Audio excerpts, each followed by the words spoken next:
আসসালামু আলাইকুম। যে গাছগুলো দেখতে পাচ্ছেন এগুলো জুঁই-ঝাল গাছ।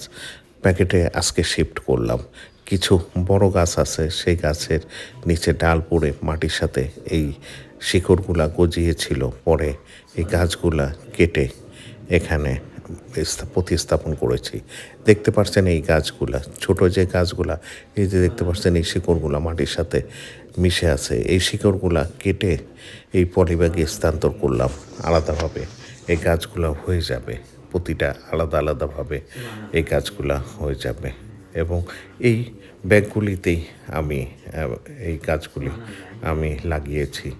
এখানে মিশ্র সার আছে, গোবর আছে ইত্যাদি মিলিয়ে এই মাটি তৈরি করেছি। সে মাটির ভিতর এই গাছগুলি লাগালাম। আরও ১০ থেকে ১৫টা গাছ এভাবে লাগানো শিফট করা যাবে এবং সময়ের অভাবে পারছি না দেখে আস্তে আস্তে এই চারাগুলি শিফট করে ব্যাগে স্থানান্তর করে গিফট করব। ধন্যবাদ।